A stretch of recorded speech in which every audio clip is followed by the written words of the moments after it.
বাড়ির উঠান থেকে 1.5 বছরের শিশুকে টেনে হিঁচড়ে নিয়ে যায় শিয়াল। শিশুর সন্ধান না পেয়ে খোঁজাখুঁজি শুরু করলে বাড়ির পাশে জঙ্গলে মৃত অবস্থায় উদ্ধার করে স্থানীয়রা। বুধবার 19 মার্চ সন্ধ্যায় কিশোরগঞ্জ সদর উপজেলার বোলাই ইউনিয়নে তোরহাসিয়া গ্রামে এ ঘটনা ঘটে। জানা গেছে, স্থানীয় মুদি দোকানি লিঙ্কন মিয়া গতকাল বুধবার পরিবারের সঙ্গে ইফতার করেন। পরে তিনি দোকানে যান। সন্ধ্যার পর তার 1.5 বছরের ছেলে আরাপ একা ঘর থেকে বাড়ির উঠানে আসে। এ সময় শিয়াল তাকে কামড়ে নিয়ে যায়।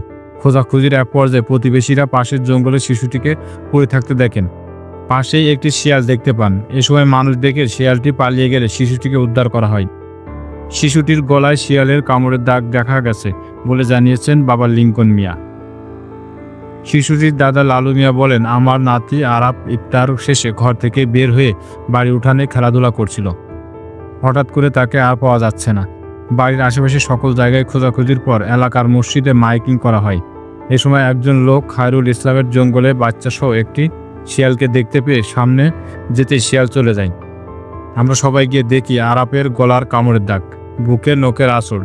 উদ্ধার করে গ্রামের একটি ফার্মেসিতে নিয়ে গেলে আরাপকে মৃত ঘোষণা করা হয়। মসজিদে এলান দেওয়া হয়েছে। এলান দেওয়ার পরে লোকের প্রস্তাব করতে পারিয়েছে এক ছেলে, পরে জঙ্গলের মধ্যে আর কি ছেলে যে নিয়ে গেছে সময়